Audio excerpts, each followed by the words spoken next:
During this stint, I could travel various parts of the world. I could closely observe how the specialty industry works and what kind of a R&D products are developed. I was reporting to sir only and he only recruited me there. Abhi, for the last 5 to 6 years, agar dekhe to, this specialty fertilizers industry is growing at the rate of 12 to 13%. Pichle 10 saal se, I can say, India is growing, economy is growing at the rate of 6.5 to 7% or 6 to 7%. हम इतना population होने के बाद भी India में labor related issues, particularly in rural places, government is more and more showing proactiveness in coming out with conducive policies. आज के दिन ये मार्केट साइज बढ़ के 4 लाख टन हो गया. इसका मतलब यह है कि ऑलमोस्ट 4 times बढ़ गया है. In the last 1 year, including me, some other members, some other industry colleagues, we all came out with a draft policy on the liquid fertilizers. दूसरी ओर देखा जाए, जहाँ पे इंडिया में जब सब्सिडाइज यूरिया इतना सस्ता मिल जाता है फार्मर को, this is also killing the slow release and control releasing fertiliser in Indian market. Now the name is Phygital, means you have to show the performance of the product physically. So all those who are copying in state specific and cross specific, please don't copy, because what is there in on the package, maybe something more is inside the package. Definitely specialty fertilizers future में nano fertilizers का usage through the drones is going to explode. उसका जो development का process है, okay, suppose वो सही तरीका का नैनो पार्टिकल चूज नहीं कर सकते या सही तरीका का एप्लीकेशन डोसेज रेट अराइव नहीं कर सकते. जैसे आज गवर्नमेंट पार्लियामेंट में बात कर रही है 1 country 1 election, तो इसी तरह से 1 country 1 एग्रीकल्चर लाइसेंस होना चाहिए. और हम इसी शो से इस हैशटैग को भी प्रमोट करेंगे. आपका प्रोफेशनल रोल मॉडल कौन है? My professional role model is Mr. Shankara Subramaniam. He is the current managing director of Coromandel International.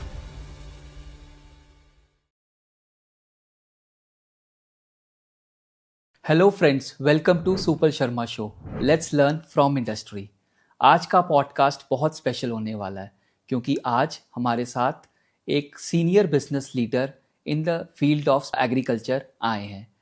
इन्होंने लास्ट 15 ईयर्स में directly and indirectly Indian speciality fertiliser को ग्रो होने में बहुत कंट्रीब्यूट किया है. इन्होंने अपनी लाइफ में कुछ प्लांट्स और कुछ ऐसे प्रोजेक्ट्स बिल्कुल स्क्रैच से लेके उसको प्रॉफिटेबल हाइट तक लेके गए हैं. हम वेलकम करते हैं मिस्टर महादेव सुवर्णा जी का, जो सीनियर वाइस प्रेसिडेंट हैं श्रीराम फार्म सोल्यूशन में, a unit of DCM Shriram. और आज हम इनके साथ डिस्कस करेंगे marketing and sales of speciality fertiliser business in India. Sir, first of all thank you for accepting our invitation and being a part of this podcast. And your coming in this podcast has increased our value for our podcast as well as team. Sir, thank you Supal. I am equally thrilled. Thanks for inviting me for your show. आपका ये पहला podcast है? Yes, this my पहले podcast है, but इससे पहले मैं बहुत सारा नेशनल और इंटरनेशनल सेमिनार्स में, वर्कशॉप्स में पैनल मेंबर जैसा या स्पीकर जैसा पार्टिसिपेट किया है. तो ये बहुत अच्छा है हमारे लिए कि आपकी जो पॉडकास्टिंग जर्नी है वो हमारे शो से स्टार्ट हुई है. It is really a good milestone for us also. Sir, आप अपनी इनिशियल लाइफ के बारे में बताइए. मेरा इनिशियल लाइफ, मैं पैदा हुआ था एक तेलंगाना में एक छोटा गांव है, उसका नाम है मंथनी है. उधर मैं पैदा हुआ हूँ और मेरा 1st से 12th स्टैंडर्ड तक तेलुगु मीडियम में उधर वो गांव में हुआ था. देन उसके बाद मेरे को इंजीनियरिंग में एडमिशन मिला है. उसके लिए मैं बाहर जाना पड़ा. और इंजीनियरिंग, किस इंजीनियरिंग ब्रांच में सर आपने एडमिशन लिया? मैं इंजीनियरिंग सिविल इंजीनियरिंग में किया था. और उसके बाद इंजीनियरिंग के बाद मैं तुरंत जॉब में ज्वाइन किया है. वो जॉब था, वो साइट इंजीनियरिंग जैसा जॉब था. वो एक डैम कंस्ट्रक्शन कंपनी था, इट्स ए कॉन्ट्रैक्टर्स. उसके नीचे मैं साइट इंजीनियरिंग जैसा डैम कंस्ट्रक्शन में काम किया था. वो जबलपुर में था. और उधर उस टाइम आपको फर्स्ट सैलरी मिली? हाँ, यस, मेरा फर्स्ट सैलरी वो कंपनी में मिला था। वो कंपनी का नाम था सदर्न इंजीनियरिंग वर्क्स, और मेरा पहले पगार था वो 1000 रुपीज़ पर मंथ। उस टाइम 1000 भी काफ़ी होता होगा? हाँ, 1000 रुपीज़ सफिशेंट होता था एक न्यू एंट्रेंट के लिए। यस, एक बैचलर के लिए काफ़ी। तो उस टाइम सर जब आप इंजीनियरिंग प्रोफेशन में आ गए थे तो अब सैलरी भी मिल गई थी, चीज़ें भी चल रही थी, तो you didn't think about to continue in this engineering profession only? हाँ, मैं वही सोच के गया था कि मैं ये साइट इंजीनियर से बहुत बड़ा इंजीनियर बनूं, बट बाद में 6 महीने काम करने के बाद लगा है कि ये मेरा बस का काम नहीं है। Then I thought that I will pursue my masters. Then I appeared for the GATE exam. I got into GATE. Then I got the Masters in Engineering admission in Irrigation Water Management. Okay, and फिर उसके बाद? फिर मैं ये 1989 में join किया था। 1991 में मेरा कंप्लीशन हो गया है। देन बाद में मैं पहले जॉब टीचिंग में एंटर किया था। I was a lecturer in engineering college. Yes, and lecturer मतलब you have already worked in a commercial sector, और उसके बाद लेक्चर कैसे आया सर मन में? मतलब you pursue your interest for the academics? हाँ, वैसा at that time it was very vague. I am not too sure, but at that time jobs मिलना भी मुश्किल था, क्योंकि वो समय में ज़्यादा लोग गवर्नमेंट जॉब्स ढूंढता था, but somehow I was not liking government job. Then ये प्राइवेट प्रोफेशन है, our teaching is a rewarded profession. Then I thought that I will pursue my PhD programme in future. So पहले lecturer जैसा काम करूं, एक दिन professor या कुछ वाइस चांसलर बनूं, वो थोड़ा बड़ा विजन था, वही सोच के ज्वाइन किया था। पर अच्छा है सर, अगर मतलब दूसरी ओर देखा जाए वाइस चांसलर भी तो सीनियर वाइस प्रेसिडेंट तो हो ही गया। इट इज़ अ गुड मतलब कि जो हुआ है जिस तरह से। तो टीचिंग प्रोफेशन से आपने शिफ्ट एग्रीकल्चर में कैसे किया?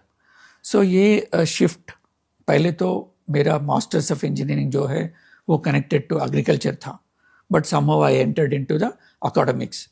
आई थरोली एंजॉयड। देन बाद में मेरा कैरियर ऐसा, मैं कभी भी ये सोच के नहीं गया था कि मैं एग्रीकल्चर में मेरा कैरियर बने, बट उसका ये था कि after completing 5 years with teaching profession, then one day at that time I got married.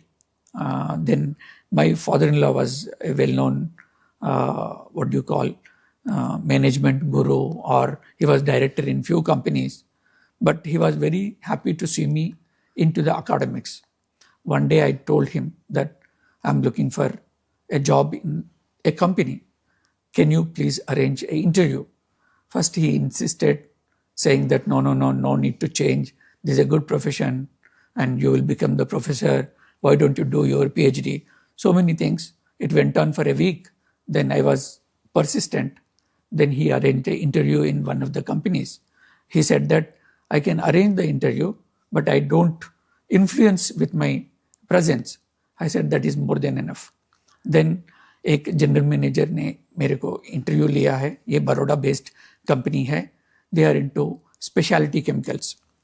वो इंटरव्यू होने के बाद या during the interview they were telling that अभी तक कोई भी हमको ज्वाइन किया है वो कभी भी टीचिंग प्रोफेशन से नहीं आया। You are the first person who came for the interview from the teaching profession. Generally हम नहीं लेते हैं, फिर भी हम आपको इंटरेक्शंस करने में हमको एतराज़ नहीं है। देन वो interactions went on for a hour. Then at the end of the hour they said that yes, but अभी तो हमारा कंपनी में कुछ वैकेंसीज नहीं है, आपको कैसा ले। देन मैं बताया कि अभी हमारा समर वेकेशन चल रहा है। समर वेकेशन में हमको टीचिंग में कुछ भी नहीं होता है। 45 days हमको वेकेशन है, फ्री सैलरी मिलता है। ये 45 days मैं इधर करूँगा, कोई भी आप जो डिपार्टमेंट बोलता है वो डिपार्टमेंट में मैं काम करूँगा। अगर आपको अच्छा लगता है 45 days के बाद आप डिसाइड करना कि आप ऑफर लेटर देना है या नहीं देना है। अगर नहीं देता है तो मेरे पास ऑलरेडी जॉब है, मैं वापस जाऊँगा। देन दे सेड दैट आप प्रोक्योरमेंट में काम करेगा। मैं बोला है कि मेरे को पहले प्रोक्योरमेंट क्या होता है मालूम नहीं है, मैं सीखूंगा, काम करूंगा, जो भी देता है वो काम करूंगा। Then they said that okay come and join tomorrow. So that is where I entered into the industry. I was there with that company for almost 4 years. And during that time, that was my first sales and marketing job. And I really liked all my basics I learned from that particular company. The company name was Transpec Industries Limited. So 1996 से 2000 तक मैं industrial chemicals, speciality chemicals में काम किया है. So in a way it is a good learning for people who want to change their profession. और इसमें यही पता चलता है आपके पास ज़ील होनी चाहिए, प्रोफेशन होनी चाहिए और कन्विक्शन होनी चाहिए कि हमें काम दो, हम करके दिखाएंगे, प्रूव करके दिखाएंगे. And then you stood there for 4-5 years. और उसके बाद 2000 के बाद उधर Y2K बूम चल रहा था. Y2K बूम मतलब एट दैट टाइम ईयर 2000 में बहुत सारा अकाउंटिंग प्रैक्टिसेस चेंज होगा. ड्यूरिंग दैट टाइम बहुत सारा नया स्टार्टअप्स आ रहा था. IT इंडस्ट्री जस्ट खुल रहा है. सो during that time I thought that अभी 4 साल का एक्सपीरियंस सेल्स एंड मार्केटिंग में आया है, थोड़ा हम चेंज करेंगे. मतलब IT इंडस्ट्रीज में कुछ जॉब अपॉर्चुनिटी मिलता है तो हम उसमें ट्राई करेंगे. सो 2000 में कुछ पेपर का एडवर्टाइजमेंट आया एक छोटा स्टार्टअप से. वो बोला है कि हम ई-कॉमर्स में काम करते हैं. E-commerce was completely new concept at that time. They were into security related softwares. So हम अभी सुनते होगा SSL. सो SSL मतलब जो कम्युनिकेशन बिटवीन हम करते हैं ट्रांजैक्शन, ई-कॉमर्स ट्रांजैक्शन में वो सिक्योर करते हैं. सो वो ट्रांजैक्शंस का वो बनाने वाला सर्टिफिकेट एजेंसी था. सो वो एजेंसी में मैं काम किया है. सो मेरा जॉब बैंगलोर में लगा था. They opened a branch office. I was the branch manager for that office. Then मेरा काम ये था कि मैं सिक्योरिटी सर्टिफिकेट्स मैं बाकी कंपनीज को कन्विंस करके उसको बेचना है. That was my work. So that is where I entered into the IT services company. So इसका मतलब पहले आप इंजीनियरिंग, फिर उसके बाद आप एजुकेशन में, फिर उसके बाद केमिकल सेल्स एंड मार्केटिंग में, फिर आप IT इंडस्ट्री में और एग्रीकल्चर अभी आना है. यस. सो वो 2000 से मैं 2006 तक मैं 3 कंपनियां चेंज किया है. देन 2006 में somehow I was feeling that unless and until I'll have either electronics engineering background or computer science background or something related to telecom, मेरे को महसूस हो रहा था कि ये इंडस्ट्रीज में सस्टेन करना बहुत डिफिकल्ट है.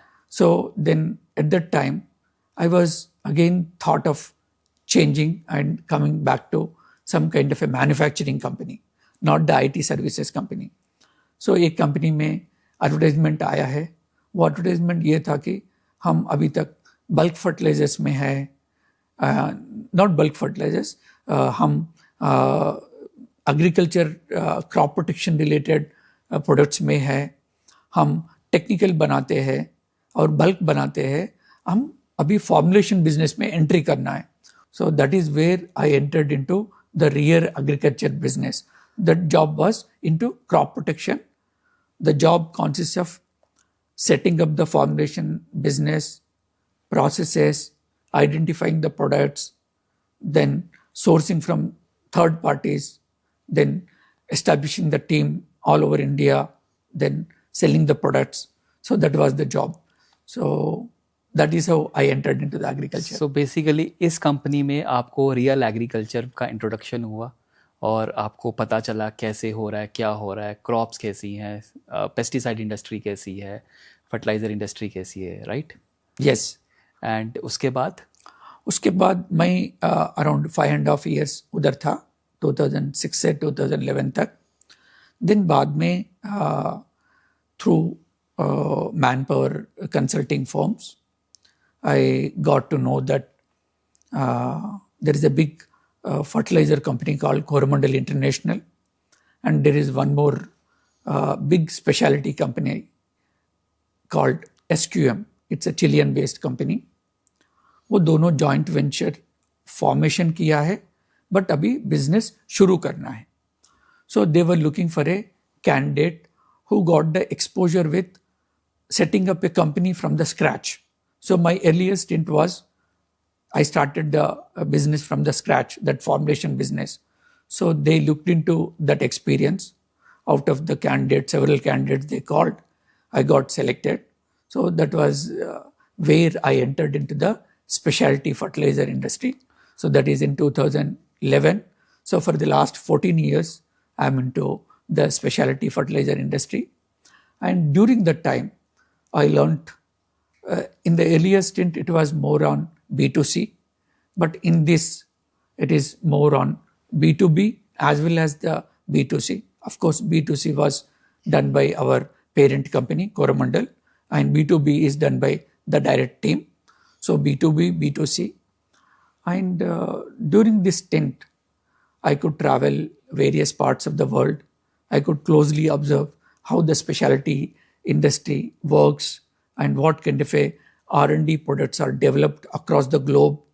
So with that intention, we have started a team, R&D team in Coromandel SQM with the intention that whatever are the products we develop, that products will be given to Coromandel International to market those products.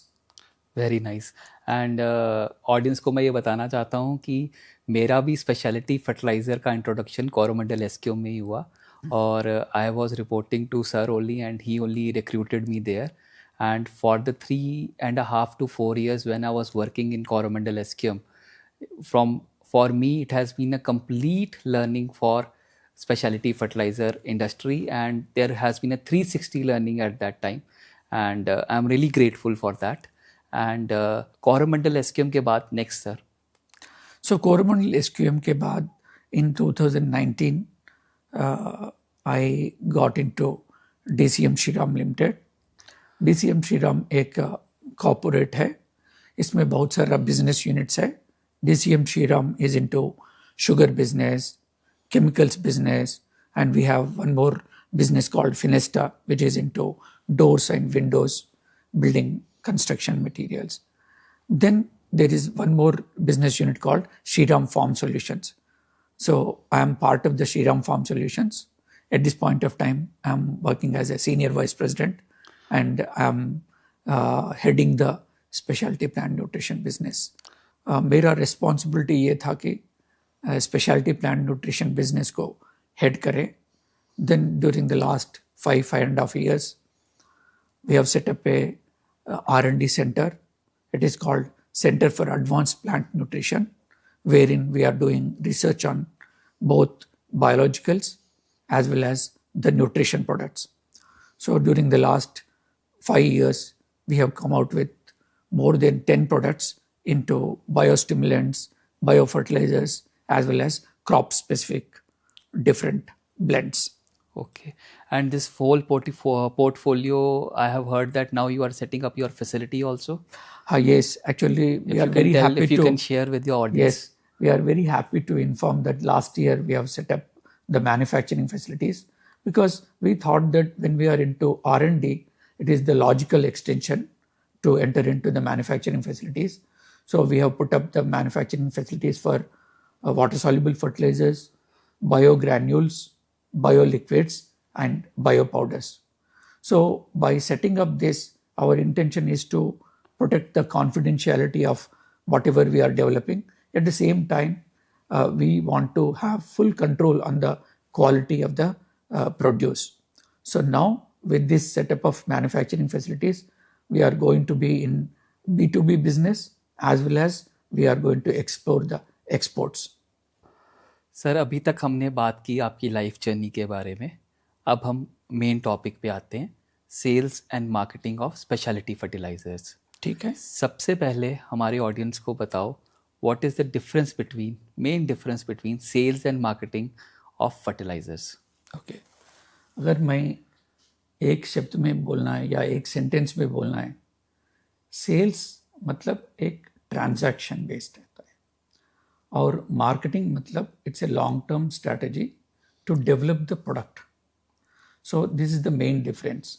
और उसके अलावा अगर sales का अगर बात किए तो that is moving the product from the company to the market.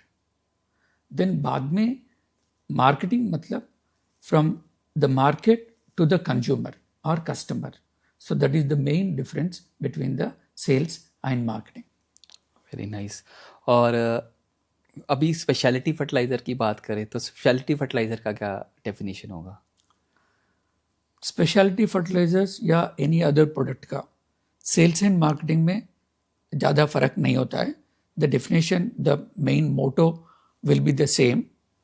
In case of specialty fertilizers, sales मतलब mainly moving the goods from the company to the market.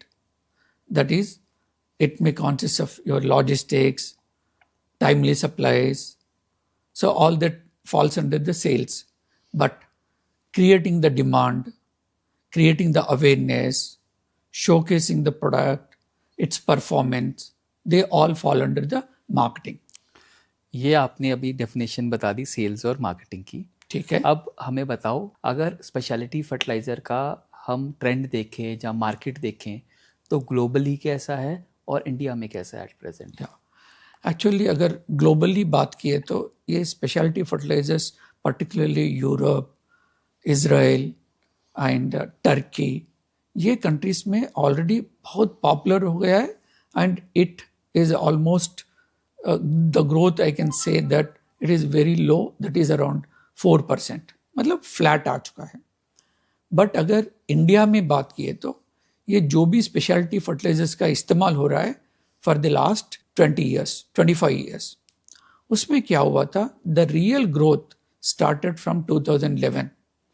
सो अभी for the last 5 to 6 years अगर देखें तो this specialty fertilizers industry is growing at the rate of 12 to 13%.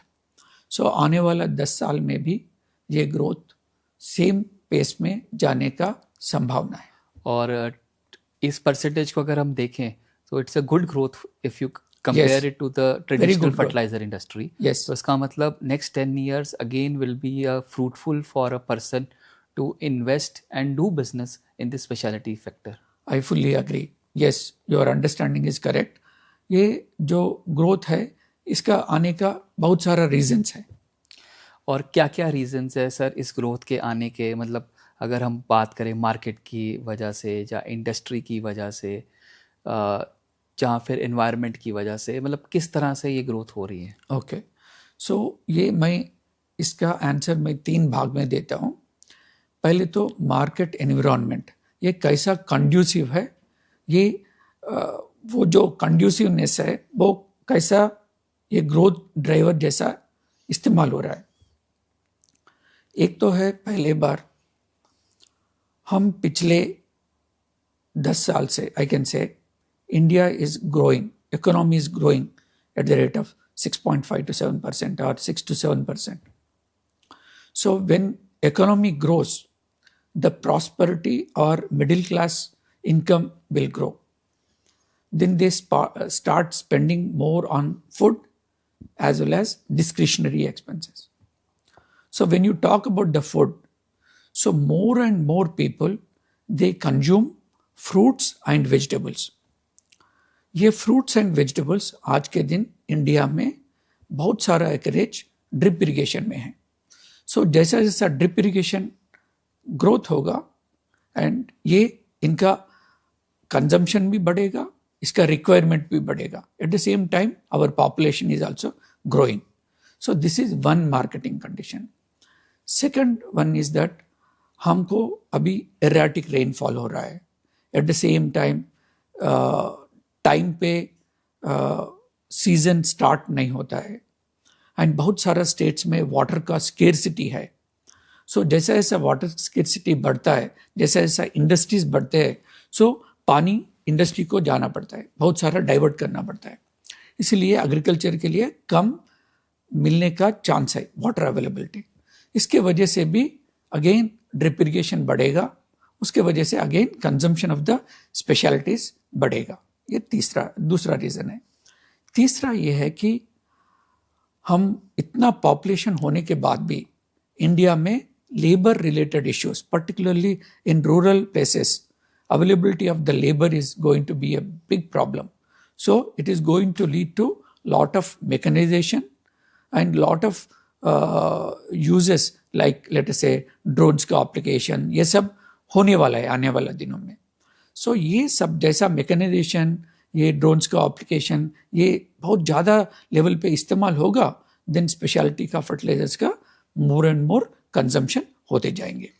This is related to the market environment.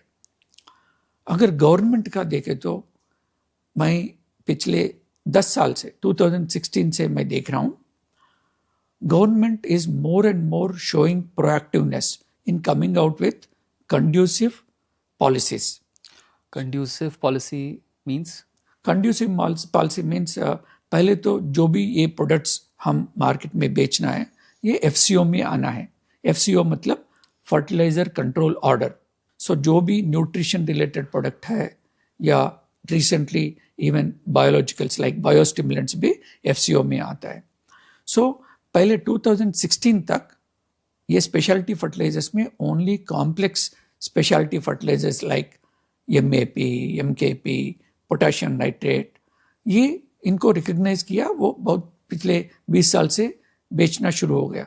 But more and more companies they want to customise the grades to specific to the soils as well as the plants.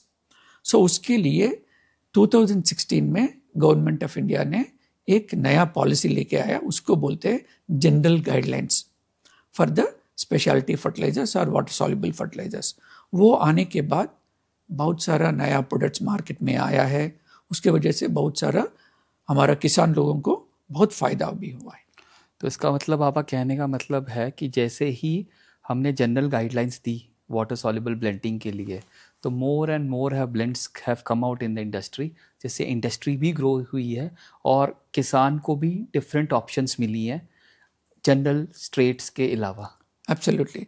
सो इसकी वजह से क्या हुआ होगा कि general straight water soluble fertilizers में एक या दो प्राइमरी न्यूट्रिएंट्स होते हैं.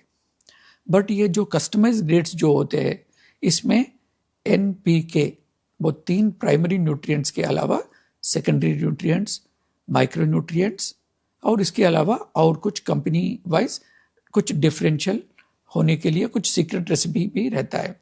उसके वजह से ये अलग सा रिजल्ट्स देते हैं. इधर ये पैदावार को बढ़ाते हैं या जो प्रोड्यूस होते हैं उसका क्वालिटी भी इम्प्रूव होने का स्कोप है. Nice sir. सर अभी हमने समझ लिया कि जैसे जैसे ये हॉर्टिकल्चर क्रॉप्स ग्रो होंगी वैसे वैसे ही हमारा स्पेशलिटी फर्टिलाइज़र इंक्रीज़ होगा, क्योंकि हॉर्टिकल्चर क्रॉप्स आज की डेट में मेजरली स्पेशलिटी फर्टिलाइज़र कंज्यूम कर रही है. इसके अलावा और मार्केटिंग में मार्केट की वजह से कैसे ग्रो हो रहा है? ओके. सो और 2 चीज़ें इंपॉर्टेंट चीज़ें डेवलप हो रहा है. One is water shortage. पूरा इंडिया में आप अगर 29 या 30 स्टेट्स अगर देखें तो बहुत सारा स्टेट्स में कुछ ना कुछ वाटर शॉर्टेज का आपको सुनना ही देता है. सो गोइंग फॉरवर्ड, सो वो वाटर शॉर्टेज को कम करने के लिए different states more and more crops को ड्रिप इरिगेशन में लाने के लिए कोशिश कर रहा है. पहले ओनली आप जैसा बताया ओनली हॉर्टिकल्चरल क्रॉप्स ड्रिप में था, वेजिटेबल क्रॉप्स ड्रिप में था. बट अभी sugar cane, cotton, soybean, some other crops are also coming into the drip irrigation. जैसे जैसा more and more crops drip में जाएगा वैसा वैसा ये. ओके. इसके बाद हमें बताइए सर, इंडस्ट्री साइड से किस तरह से इसको इन्फ्लुएंस हो रहा है, जहाँ कैसे इसको आगे बढ़ा रहा है? जो कंपनियां स्पेशलिटी फर्टिलाइजर्स प्रमोट कर रहा है, आज के दिन वो लोग बहुत सारा फोकस डिमांड जनरेशन पे दे रहा है. Demand generation is nothing but जो कंज्यूमर्स है हमारा किसान को, उनको डेमोन्स्ट्रेशंस करके, फार्मर्स मीटिंग्स करके या मार्केटिंग डिफरेंट रीति में उनको रीच करके उसको एक अवेयरनेस क्रिएट कर रहा है. उनको ये बोलने के लिए कोशिश कर रहा है कि ये स्पेशलिटी फर्टिलाइज़र या स्पेशलिटी प्लांट न्यूट्रिशन यूज़ किए तो आपको क्या फ़ायदा होगा. फ़ायदा in terms of either yield improvement और क्वालिटी इम्प्रूवमेंट. सो ये दोनों के लिए ऑलरेडी कर रहा है. एंड आने वाला दिनों में जो नया कंपनी स्पेशलिटी फर्टिलाइजर्स में अगर एंट्री करना है वो रिस्पॉन्सिबली वो ये पद्धति द्वारा ये जो चल रहा है आज के दिन, demand generation, creating the awareness, ये कंटिन्यू होना है, तभी ये बढ़ेगा. This is the role of the industry. So आपका कहने का मतलब ये है कि इंडस्ट्री ऑल टुगेदर एजुकेट कर रहा है फार्मर्स को कि स्पेशलिटी क्यों यूज़ करे, जिससे उनका फार्मर इनकम बढ़े, क्वालिटी बढ़े, यील्ड बढ़े, और इसके साथ साथ नई क्रॉप्स में नई जगह पे स्पेशलिटी फर्टिलाइज़र के ट्रायल्स हो रहे हैं, डेमोज हो रहे हैं, और इस तरह से मार्केट साइज बढ़ रहा है. अगर ऑडियंस को समझना है कि किस तरह से किस नंबर पे स्पेशलिटी फर्टिलाइज़र बढ़ रहा है, for example water soluble fertiliser, आज 2024 है, 2014 10 साल पहले क्या मार्केट साइज होगा और आज क्या मार्केट साइज है? So if I remember well, 2014 में मार्केट साइज था वाटर सॉल्युबल फर्टिलाइजर्स का 1,25,000 या 1,30,000 आसपास. आज के दिन ये मार्केट साइज बढ़ के 4 लाख टन हो गया. इसका मतलब यह है कि ऑलमोस्ट 4 टाइम्स बढ़ गया है. राइट, विद इन 10 ईयर्स मतलब 1.25 लाख से मार्केट 4 लाख टन की मार्केट हो गई है. Yes. इतना ग्रोथ, और मुझे नहीं लगता इतना ग्रोथ बाकी areas of nutrition sector of India में आया होगा. अब हमने ये मार्केट की बात की, नेक्स्ट गवर्नमेंट की तरफ से किस तरह से इसको ग्रोथ मिल रही है स्पेशलिटी फर्टिलाइजर को? एक्चुअली गवर्नमेंट भी ये स्पेशलिटी फर्टिलाइजर इंडस्ट्री को बढ़ावा देने के लिए उनकी तरफ से बहुत सारा कोशिश है, and they are very proactive also. I will give you one example. In 2016 when industry went and met them, because I was part of that particular committee, we wanted to bring the general guidelines for the specialty fertilizer blends, जिसका भी हमने पीछे बात किया. yes, customized fertilizers का. so वो policy लाने के लिए वो 2016 में government was very open to listen, at the same time they came out with the policy. वो आने के बाद इंडस्ट्री का भलाई हुआ, फार्मर्स को भी बहुत ज़्यादा बेनिफिट मिला है. राइट. और अगर आप एफसीओ की बात करें, उसके अलावा इंडस्ट्री गवर्नमेंट की तरफ से क्या सपोर्ट मिल रहा है स्पेशलिटी फर्टिलाइजर बढ़ने का? सो अभी मैं और एक डायरेक्ट और इनडायरेक्ट. ओके. सो स्पेशलिटी फर्टिलाइजर्स पर्टिकुलरली मैं बोलता हूँ कि ये फर्टिलाइजर्स नॉन सब्सिडाइज्ड प्रोडक्ट्स है, and eight the same time अभी गवर्नमेंट ने इंडस्ट्री के पास आ रहा है, वो आके और आपको क्या चाहिए. सो ये proactively they started discussion with the industry through FAI. Okay. So अभी recently in the last 1 year, including me, some other members, some other industry colleagues, we all came out with a draft policy on the liquid fertilizers.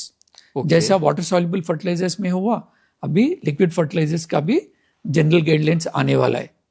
सो आज के दिन अगर liquid fertilisers बात किए तो FCO में only 3 या 4 माइक्रोन्यूट्रिएंट्स का ग्रेड्स है, बट और 3-4 NPK ब्लेंड्स है. बट जैसा ये पॉलिसी आएगा, बहुत सारा इनोवेशन होगा, बहुत सारा डिफरेंट कॉम्बिनेशंस आएंगे. Good amount of research money will go into liquid fertilizers research. उसके वजह से इंडस्ट्री को और फार्मर्स को भी बहुत भला होगा. And this is really nice what you have discussed with our audience today. And अगर ये ऐसा जनरल गाइडेंस लिक्विड की भी आती हैं तो डेफिनेटली लिक्विड फर्टिलाइज़र को भी एक अलग बूम मिलेगा. और जो लोग स्पेशलिटी फर्टिलाइज़र में वाटर सॉल्युबल फर्टिलाइज़र कर रहे हैं और लिक्विड्स नहीं कर पा रहे because of the FCO restriction and other restriction, वो लिक्विड्स में भी आएंगे. एंड लिक्विड जैसे वर्ल्ड में ग्रो कर रहा है, इंडिया में भी बहुत अच्छे और बहुत फास्ट से ग्रो करेगा. तो इसका मतलब सर ऐसा लग रहा है कि जैसे अभी वाटर सॉल्युबल 10 साल में 1.25 लाख टन से 4 लाख टन की मार्केट हुई और ग्रोथ ली, उस तरह से जनरल गाइडलाइन आते ही 10 साल में लिक्विड मार्केट भी बहुत अच्छे से ग्रो करेगी. एब्सोल्युटली. सो इसके अलावा और एक चीज़ है, बाकी कंट्रीज में स्पेशलिटी फर्टिलाइजर्स के नीचे आता है, वो है slow and control release fertilizers. वो ऑलरेडी बाकी कंट्रीज में इंक्लूडिंग चाइना, यूरोपियन कंट्रीज, उसमें ऑलरेडी वो रेस्पेक्टिव गवर्नमेंट्स पॉलिसी लेके आया है. बट इंडिया में अभी तक उसके लिए एक स्पेशल पॉलिसी नहीं है. सो इंडस्ट्री गोइंग फॉरवर्ड उसके ऊपर भी काम करेगा. उसका एप्लीकेशन इन इंडिया, पर्टिकुलरली ये slow and control release fertilizers, turfs में, गोल्फ कोर्सेस में जाते हैं. सो इसका लिमिटेड एप्लीकेशन आज के दिन है, बट गोइंग फॉरवर्ड वो भी अगर पॉलिसी लेके आते हैं. So as India is planning to come out with manufacturing hub, it wants to become the manufacturing hub for the global markets. So अगर इधर पॉलिसी लेके आते हैं, सो इधर इंडिया में बना के हम वर्ल्ड को सप्लाई कर सकते हैं. सर एक तो स्लो रिलीजिंग और कंट्रोल रिलीजिंग की बात हो रही है, तो हम समझ सकते हैं कि जैसे आपने बताया इसकी लिमिटेड एप्लीकेशन हो रही है एट प्रेजेंट, जिसमें ये अच्छे रिजल्ट्स हो रहे हैं, जैसे टर्फ्स हो गया. बट दूसरी ओर देखा जाए, जहाँ पे इंडिया में जब सब्सिडाइज यूरिया इतना सस्ता मिल जाता है फार्मर को, this is also killing the slow release and control releasing fertilizer in Indian market, because एक आपको नाइट्रोजन सोर्स इतना सस्ता 242 रुपीज़ में एक यूरिया का बैग मिल जाता है, तो वो भी शायद स्लो रिलीजिंग और कंट्रोल रिलीजिंग को इंडिया में फ्लरिश होने से रोक रहा है, डायरेक्टली और इनडायरेक्टली. वो एक प्रोडक्ट यूरिया का अगर नीम कोटिंग दिए या और कुछ कर दिए तो वो मार्केट को कुछ नुकसान नहीं होगा, क्योंकि ये slow and control release fertilizer technology जो है वो कोटिंग टेक्नोलॉजी के ऊपर डिपेंड होते हैं. ये बड़ा रिसर्च इज इन्वॉल्व. सो इसके वजह से बहुत सारा फ़ायदा होगा.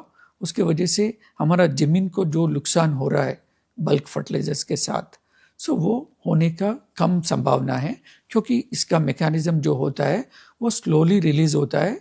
सो आपको रिलीजिंग कितना चाहिए, कितने महीने में चाहिए, वो टेक्नोलॉजी हम इनकॉर्पोरेट कर सकते हैं. So definitely Indian agriculture industry को फ़ायदा होगा, फार्मर्स को फ़ायदा होगा. Eight the same time it opens up a big opportunity for exporting the products. Right. Thank you. तो इसका मतलब जैसे जैसे स्पेशलिटी बढ़ रहा है, तो एक चीज़ तो पक्का है कि हमें इस सेक्टर में जुड़ना चाहिए, और जो जो जुड़े हुए हैं उनको और कोशिश रीइन्वेंटिंग करना चाहिए, ताकि वो इस ग्रोथ का पार्ट बन सके और इस ग्रोथ के आगे चल सकें. Sir perfect.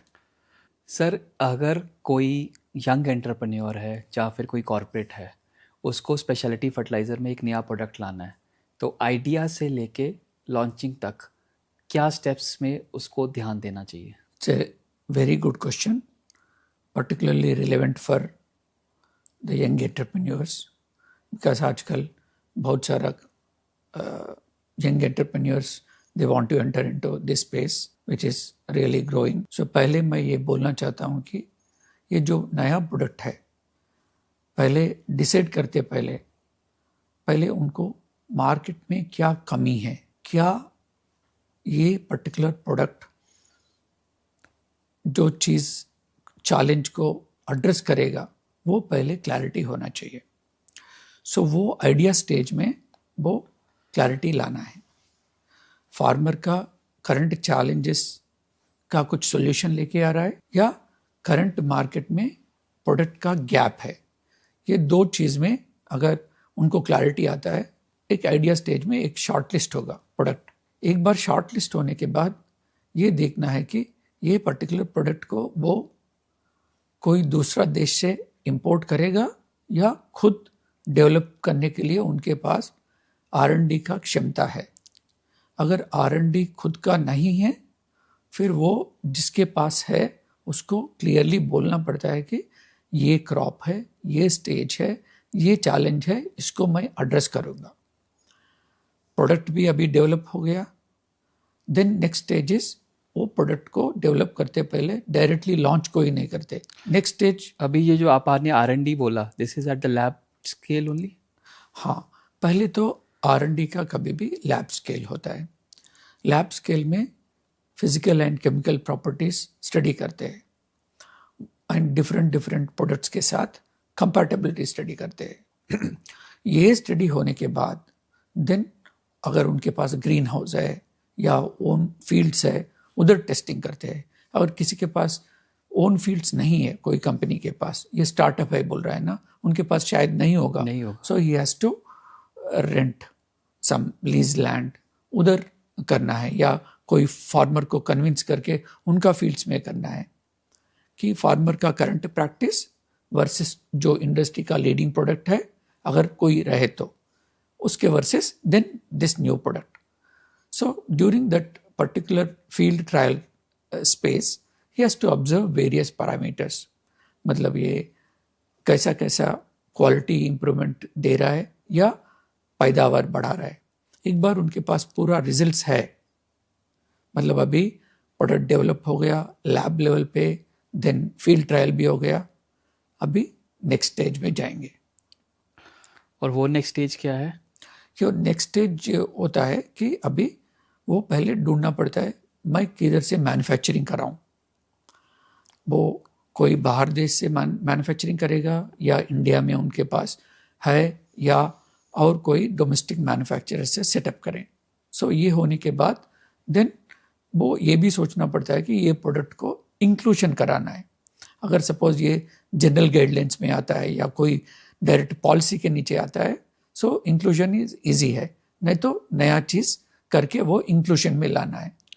इंक्लूजन में जब नए प्रोडक्ट को एफसीओ में लाना है, वो भी एक इंडिया में चैलेंज है। हाँ, so that's a very very important and relevant question. So ये पहले जब परसीव करते हैं प्रोडक्ट लेवल पे, पहले ये सोच होना चाहिए कि क्योंकि ये स्टार्टअप कंपनी है and he is new for the industry, so मेरे सजेशन ये रहेगा कि जो पॉलिसी है, ऑलरेडी फ्रेमवर्क है, उसमें आपका प्रोडक्ट फिट करेगा या नहीं है। अगर फिट करता है तो बढ़िया रहेगा, नहीं तो वो प्रोडक्ट डेवलप करके भी कुछ फ़ायदा नहीं होगा, मार्केट नहीं कर सकते। सो इसीलिए with in the policy boundaries वो प्रोडक्ट को ढूंढना ठीक रहेगा। राइट। और जब ये सारे स्टेप्स हो जाते हैं, मतलब लैब्स के, मतलब कि हमने आइडिया भी ले लिया, हमने उसका प्रोडक्ट को टेस्ट भी कर लिया, लैब पे भी कर लिया, और ट्रायल फील्ड ट्रायल भी कर लिया, फिजिबिलिटी ट्रायल्स भी कर दिया, उसके बाद नेक्स्ट स्टेप होता है उसका कमर्शियल ट्रायल्स। कमर्शियल ट्रायल्स का मतलब ये होता है कि suppose I am assuming that this particular startup company wants to promote this product with limited resources in 3 से 4 स्टेट्स में। वो 3 से 4 स्टेट्स में वेरियस क्रॉप्स में जो टारगेटेड क्रॉप्स है उसमें पहले वो ट्रायल करना पड़ता है।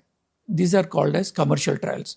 उसमें फार्मर फील्ड में होते हैं ताकि वो फील्ड में अगर रिजल्ट्स आता है उनका फ्रंटलाइन टीम्स को उधर आके दिखाना है, ताकि वो लोगों को कॉन्फिडेंस आएगा कि मैं जो प्रोडक्ट अगले साल लॉन्च करने वाला हूँ वो प्रोडक्ट परफॉर्म कर रहा है। That means it is winning at home. So वो एक बार कॉन्फिडेंस आता है देन नेक्स्ट स्टेज में जाने का संभावना होता है। और प्रोडक्ट लॉन्च की जब बात करते हैं, जैसे काफ़ी कंपनीज़ हैं डीलर मीटिंग्स करती हैं, कई कंपनीज फार्मर्स को भी बुलाती हैं, मतलब आई मीन टू से प्रोडक्ट लॉन्च एक बहुत बड़ा गेम चेंजर है नए प्रोडक्ट के लिए। किस तरह से आप उस प्रोडक्ट को लॉन्च करते हो ताकि फार्मर्स का परसेप्शन उसकी तरफ कैसा रहता है, तो उसके लिए हमें क्या ध्यान रखना चाहिए? सो प्रोडक्ट लॉन्च वो डिफरेंट कंपनीज डिफरेंट तरीक़ा से करते हैं। प्रोडक्ट लॉन्च का बजट भी बहुत कभी कभी बहुत बड़ा रकम होता है। सपोज उनके किसी के पास बजट का कंस्टेंट है, वो ये सोचना पड़ता है कि what is the effective way of launching the product. But in general मैं बात करता हूँ, उसको बजट का कमी नहीं है, लिमिटेड स्टेट्स में लॉन्च करना है। उसके लिए क्या करना पड़ता है कि इसका प्रिपरेशन बहुत आगे शुरू करना है।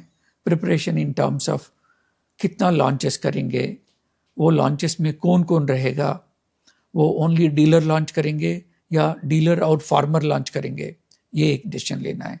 डीलर लॉन्च करना है तो वो मैसेज क्या देना है, प्रोडक्ट के बारे में क्या देना है, वो उनका कुछ वीडियोस डेवलप किया, ऑडियोज डेवलप किया, वो भी दिखाना है। देन वो लॉन्च में जनरली कोई कंपनियां इवन ऑर्डर्स भी लेते हैं, उसका कुछ स्कीम्स, स्पेशल स्कीम्स भी फ्लोट करते हैं। नहीं, मेरे को ओनली सिर्फ लॉन्च करना है, मेरे को ऑर्डर्स गिडर्स नहीं लेना है, वो भी ठीक है। सो ये एक जनरल वे में होता है। सो उसका मार्केटिंग टूल्स बहुत सारा डेवलप करना है before the launching. So before the launching जो टूल्स डेवलप करते हैं, whether it's at the dealer space और पॉइंट ऑफ सेल्स प्लेस, सो वो टूल्स पूरा डेवलप करने के बाद आपका पहले फ्रंटलाइन टीम्स को, आपका वेयर हाउसेस को पहुंचना है। पहुंच के ये डीलर मीटिंग पहले वो उधर भी होना चाहिए, डीलर शॉप्स में, वो सब जगह में होना चाहिए। और ये तो आपने प्रोडक्ट लॉन्चिंग के लिए बताया, अब प्रोडक्ट पैकेजिंग के लिए भी बताओ। ये बहुत एक स्पेशल चीज़ मुझे लगती है स्पेशलिटी फर्टिलाइज़र के लिए कि पैकेजिंग अच्छी होनी चाहिए, जो कई बार इग्नोर भी हो जाती है. तो what are your views on it? I can say that product packaging, especially in specialty plant nutrition industry, it is going to play a very, very important and critical role. क्योंकि farmer ने एक अच्छा amount आपका speciality plant nutrition product के ऊपर वो invest कर रहा है. वो परसीव्ड वैल्यू भी होना चाहिए कि ये it is a good product, performing product. उसके लिए कलर, फॉन्ट, क्या इंफॉर्मेशन आप वो पर्टिकुलर पैकिंग में आप हाईलाइट करना चाहता है. Let us say if there are any unique technologies are involved, maybe you might have to highlight the unique technologies or USPs, dosages, targeted crops. So ये बहुत important चीज़ है. And quality of the packing material is also very important. ये तो packaging का हो गया, but बहुत बार packaging बहुत बढ़िया रहता है, बट पर क्वालिटी ऑफ मटेरियल अच्छा नहीं रहता. वो जो मटेरियल पैक होता है वो लीकेज आता है, वो सब होता है. सो वो भी एट मैन्युफैक्चरिंग साइड ऑल्सो बहुत सारा केयर लेना पड़ता है. तो मतलब पैकेजिंग में हमें क्वालिटी और प्लस उसके किस तरह से वो लेआउट डिजाइन है, एक यूनिक पैकिंग कुछ डेवलप करके कुछ एक्साइटमेंट क्रिएट करना है. So it all depends on that. Right. इसके बाद सर हम एक ये पूछना है कि आज डिजिटल एग्रीकल्चर भी बहुत आगे बढ़ रहा है. हर कंपनीज अपनी डिजिटल टीम रख रही है, एंड उसका future how do you foresee? Actually, this digital marketing or digital agriculture, its significance has grown tremendously after the COVID. Okay, during the COVID times, everyone switched over to how to reach the targeted audience, that is dealers as well as the farmers through virtually. After that, now the name is phygital, means you have to show the performance of the product physically, and you have to show your digital presence across all the media so that you can reach both.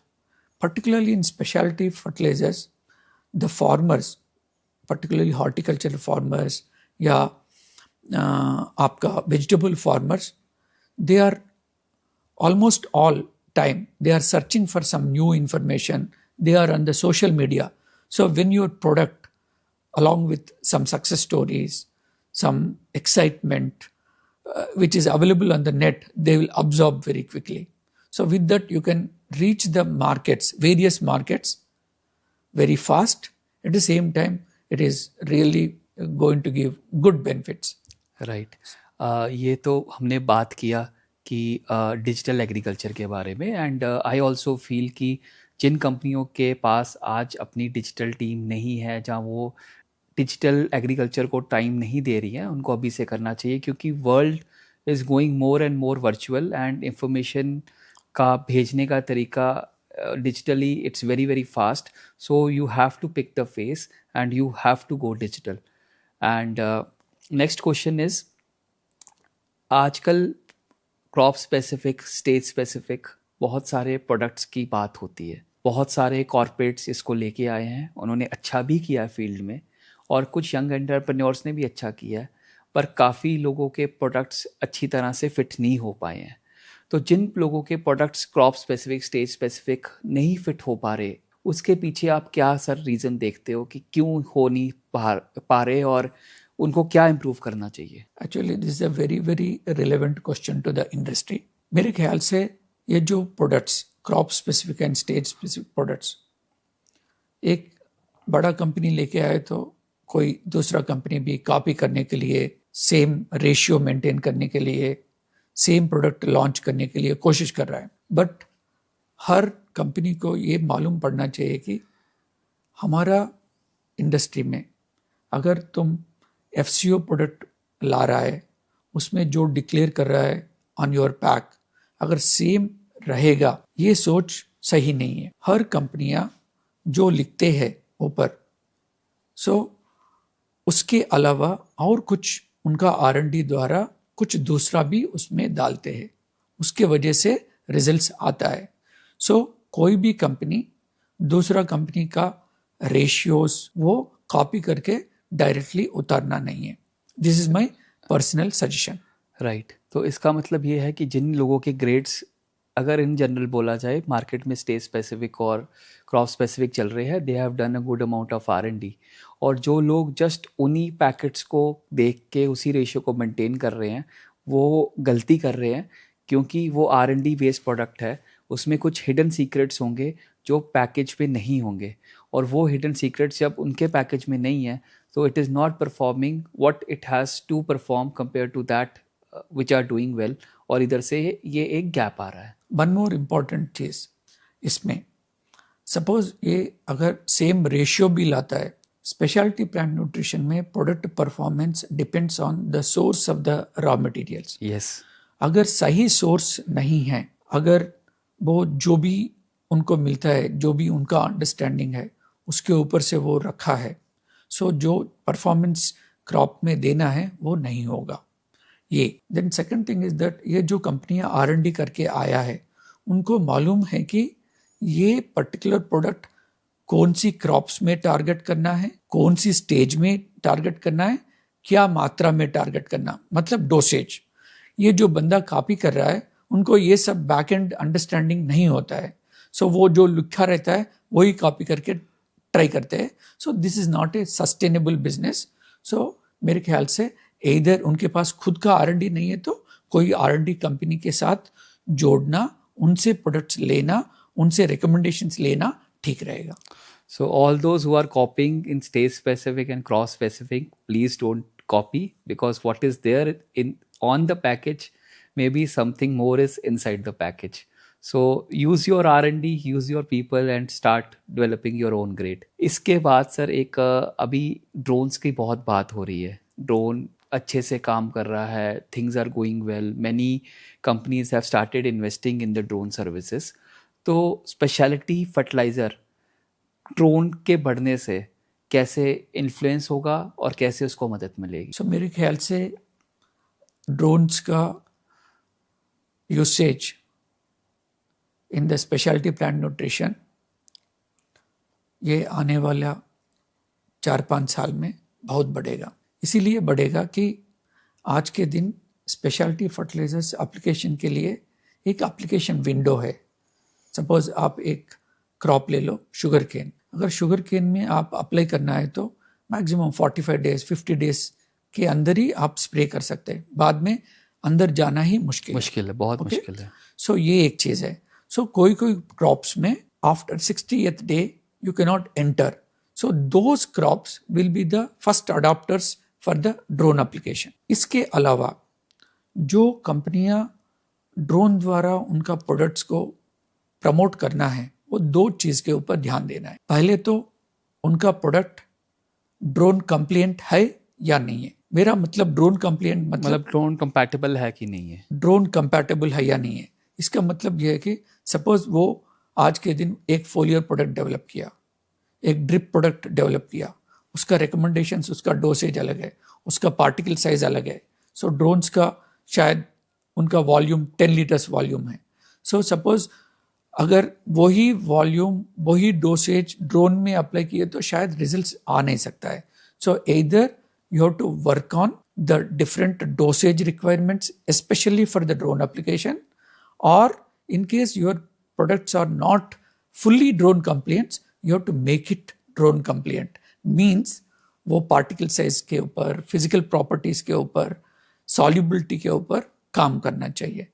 And definitely specialty fertilizers future में nano fertilizers का usage through the drones is going to explode. This is what my gut feeling is. तो इसका मतलब जिन लोगों के पास अभी speciality fertiliser कर रहे हैं, अभी से स्टार्ट कर दो ड्रोन्स के साथ भी स्प्रे करने का, ताकि आपको कंपैटिबिलिटी पता चल जाए अपने प्रोडक्ट्स की और उसी तरह मोल्ड करो, क्योंकि ये इंडस्ट्री बढ़ रही है. Let us part of this industry.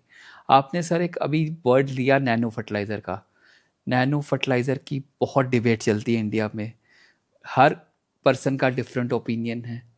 हर किसी से आप पूछे तो नैनो फर्टिलाइज़र की एक अलग डेफिनेशन है, एक अलग हर कोई बोलता है ये चलेगा ये नहीं चलेगा, and many good corporates have come up, they are doing a good work in this. How do you foresee nano fertilizer growth in India as a part of specialty fertilizer? पहले तो मैं आपका ऑडियंस को ये बोलना चाहता हूँ कि nano technology, this is a superb technology. इसका ऑलरेडी इस्तेमाल बहुत सारा इंडस्ट्रीज में हो रहा है. Particularly it has shown its performance in pharma industry. In case of agriculture, it may have several applications. Crop protection products में भी use कर सकते हैं, fertilizer products में भी use कर सकते हैं, then seed industries में भी use कर सकते हैं. अभी तक जो भी launch हुआ है ये nano products, definitely उसके बारे में different opinions है. But going forward, as an industry, lot of research is happening in the nano fertilizer space. और suppose आज के दिन nano यूरिया, nano DAP आया, in future बहुत सारा nano micronutrients आएगा, nano का बहुत सारा different varieties में applications हो जाएंगे. So as an industry, to promote this, to make it very big, what we have to think is that how to create the awareness, how to showcase the results, how to arrive at the right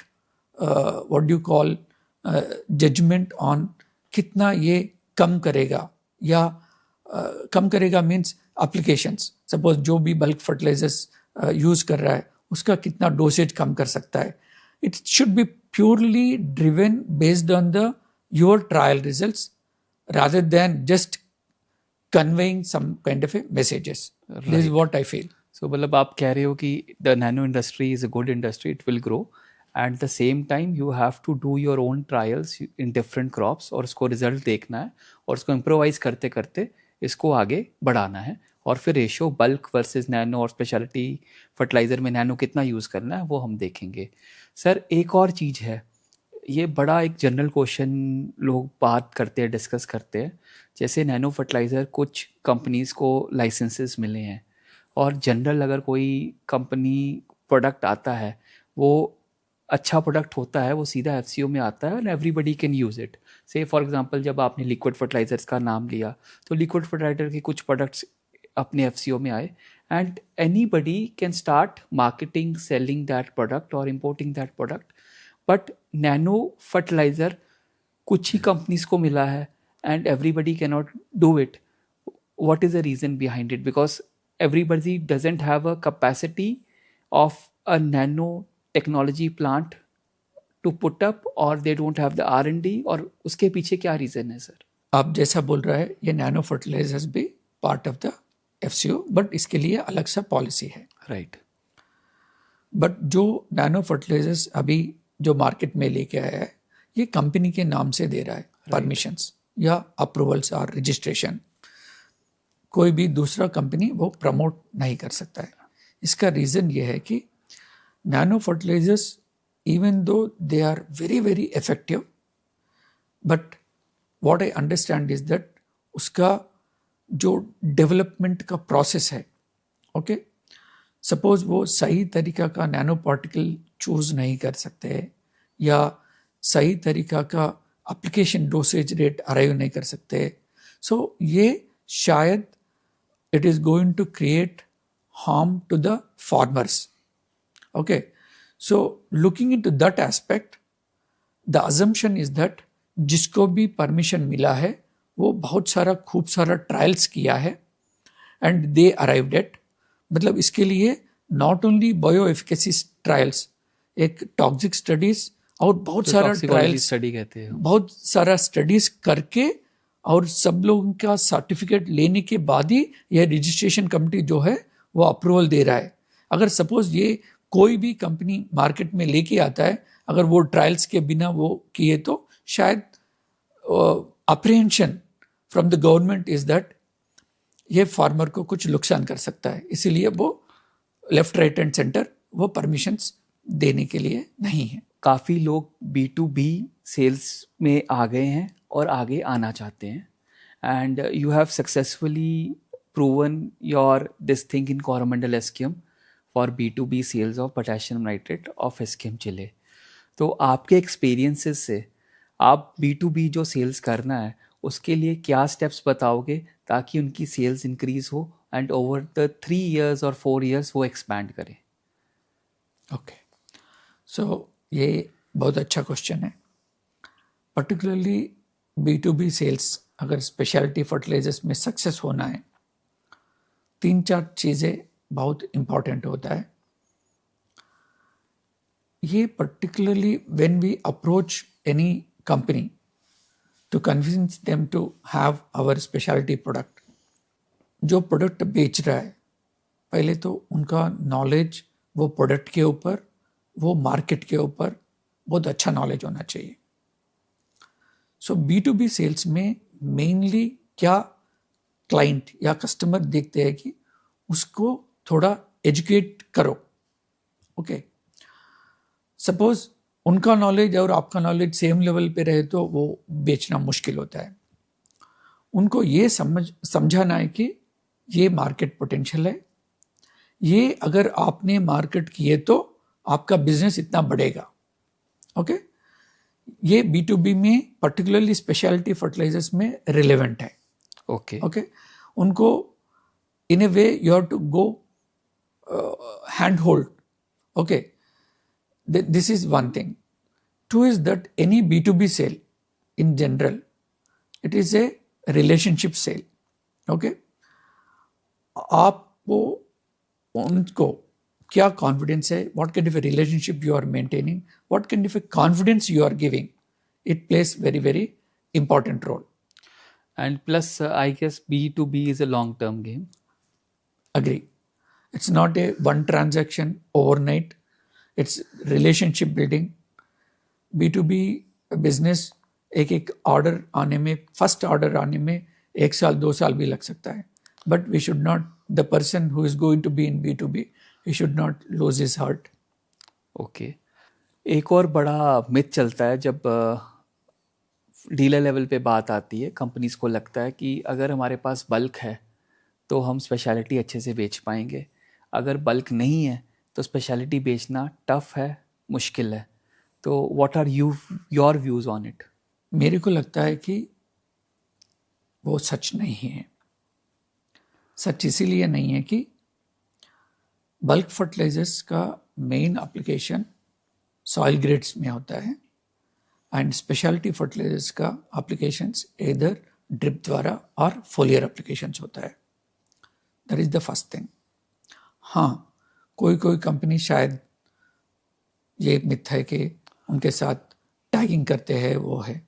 but अगर बगल में रखे तो mainly इसीलिए दोनों अलग सा develop हो सकता है. बल्क फर्टिलाइजर्स का उनका ओन मार्केट है और स्पेशलिटी फर्टिलाइजर्स का उनका ओन मार्केट है.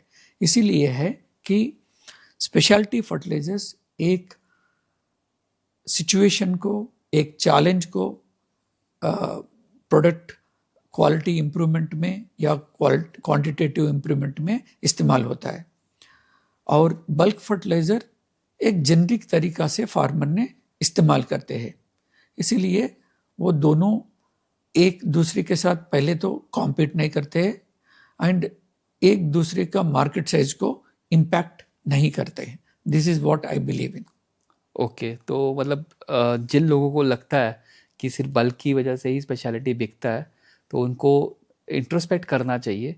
और स्पेशलिटी फर्टिलाइज़र की आज की डेट्स में कितनी कंपनीज़ हैं जो विदाउट बल्क कॉर्पोरेट से लेके लोअर लेवल तक अच्छा काम कर रही हैं और अच्छा आगे भी करेंगे. तो it all depends upon what value you are giving at the ground level, और उससे हम कंक्लूड कर सकते हैं. एब्सोल्युटली. और सर, अभी हमारा ये सेशन इधर ख़त्म होता है. हम आपसे एक और पूछना चाहेंगे. इन जनरल हमने जो डिस्कस किया उसके अलावा आपको क्या लगता है कि स्पेशलिटी फर्टिलाइज़र को इंडिया में ग्रो होने के लिए ये एक और चीज़ है, ये होए तो और अच्छा होए? मेरे को लगता है कि स्पेशलिटी फर्टिलाइजर्स आज के दिन पोटेंशियल तो बहुत है, बट जो रेट में और ग्रोथ हो सकता है उतना वो ग्रोथ में नहीं हो रहा है। प्रॉबली रीजंस ये है कि हमारा जो अप्रूवल प्रोसेस है, अगर कोई नया प्रोडक्ट लाए तो भी डिफरेंट स्टेट्स में बेचने का जो डिफरेंट स्टेट्स टाइम लेता है वो बहुत ज़्यादा है। अगर सपोज इंडियन गवर्नमेंट सीरियसली इसके ऊपर काम करके एक लाइसेंस से पूरा ऑल ओवर इंडिया में बेच सकता है, ये एक बहुत बढ़ावा दे सकता है। ये 1। और 2, जो इंडस्ट्री में स्पेशलिटी फर्टिलाइजर्स में आया है वो क्वालिटी के ऊपर बहुत ज़्यादा ध्यान देना है। At the same time farmer को अवेयरनेस क्रिएशन में, डिमांड जनरेशन में बहुत ज़्यादा फोकस करना चाहिए। अगर ये दोनों साथ में चल सकता है देन ये बहुत बड़ा मार्केट हो सकता है। और जो आपने सही कहा, जैसे अभी गवर्नमेंट प्रपोज भी कर रही है कि पूरे इंडिया में एक एग्रीकल्चर लाइसेंस होना चाहिए, और ये हम भी इसको सपोर्ट करते हैं। जैसे आज गवर्नमेंट पार्लियामेंट में बात कर रही है 1 कंट्री 1 इलेक्शन, तो इसी तरह से 1 कंट्री 1 एग्रीकल्चर लाइसेंस होना चाहिए। और हम इसी शो से इस हैशटैग को भी प्रमोट करेंगे और अपनी थॉट को भी आगे लेके जाएंगे। डेफिनेटली जब एक एंटरप्रेन्योर या एक कॉर्पोरेट काम कर रहा है और वो एक लाइसेंस के लिए ही अप्लाई करेगा और वो सारी स्टेट्स और सारी यूनियन टेरिटरी में उसी लाइसेंस से काम करेगा, तो उसके लिए बहुत आसान हो जाएगा and he will definitely do much wonderful product and industry भी ग्रो करेगी। Thank you sir for your this wonderful session and now we will move on to next session. इस सेशन में सर आपको वर्ड्स में जहाँ maximum 1 sentence में answer करने हैं। मैं फटाफट क्वेश्चन पूछूंगा और आपको फटाफट आंसर करने हैं। ठीक है। सबसे पहला, इतने crop specific and stage specific grade हैं, क्या ये फार्मर को कंफ्यूज करेंगे? नो। मैंने 2500 वाटर सॉल्युबल ब्लेंड्स की मैन्युफैक्चरिंग कर ली है, क्या मैं प्लांट डालना मुझे सही रहेगा? अगर आप क्वालिटी प्रोड्यूस कर सकते हैं आप शुरू कर सकते हैं, अदरवाइज नो। अभी मैंने कॉर्पोरेट हाउस ज्वाइन किया है as a trainee. Organisation growth के लिए मुझे 3 क्वालिटीज़ बताइए। So he should be a quick learner, inquisitive to ask the questions, and he should be open to take up any projects. Okay. Sales का stress and anxiety कैसे handle करें? Sell the value, not the product. आपकी preference business को scratch से develop करना या existing business को new heights में लेके जाना? मेरा पर्सनल प्रेफरेंस स्क्रैच से डेवलप करना। Choose one for the sales, process oriented approach और goal oriented approach? It all depends. If it is a startup, it's a goal-oriented approach is going to work well. If it is a already developed, matured company, process orientation. Is it good to keep over-ambitious goals in sales? It's good to keep stretched, realistic targets. Fertiliser industry का career start करने का मौका मिले and you want to do it again, would you see yourself selling bulk fertilizer or specialty fertilizer? Obviously, specialty fertilizers. 2 important qualities of customer-oriented salesperson. Self-motivation and good communication skills. Your moment in life when you feel this is the real breakthrough in my career. Coromandel SQM. When you joined Coromandel SQM. Yes. आपका professional role model कौन है? My professional role model is Mr. Shankara Subramaniam. He is the current Managing Director of Coromandel International. I second that. एक quality जो constantly आपको career में आगे लेके गई है? Constant learning. आप कोई 2 बुक्स रेकमेंड करनी हो हमारे ऑडियंस को, कौन सी करेंगे? पहले वाला Bhagavad Gita, second one is Jonathan Livingston Seagull. Thank you sir and thank you for this round and last we will conclude with this. अगर कोई यंग एग्री ग्रेजुएट है जो ग्रेजुएट हो रहा है आज की डेट में, what message you want to give him? You can look into the camera and give it him or her the message. Yeah, I want to say to all the young graduates that this industry, agriculture industry, is going to grow very huge and it is going to be very exciting with AgTech approach, then you will have plenty of opportunities. So be a constant learner, and you either create something new or you be in the flow of the new creation. So all the best to all the new graduates. Thank you, sir, for being the part of this podcast. This has really given a good validation, and आज का podcast really में बहुत special रहेगा for the learning of specialty plant nutrition, both sales and marketing. Thank you once again. Thank you, and I hope that it will be useful to the industry. At the same time, Supal, thanks a lot for inviting me as a guest. I know you for the last 10 years, and you have grown a lot. And with these podcasts and other revenues, I hope that you will contribute a lot to the industry, and I wish you all the best. Thank you. Thank you, sir. Thank you, viewers, for watching this podcast. Hope this podcast have been useful to you. And if it is useful, we request you to please share with your friends and colleagues. And keep watching Supal Sharma Show. Let's learn from the industry. And we will be back with you with a new exciting episode soon. Thank you.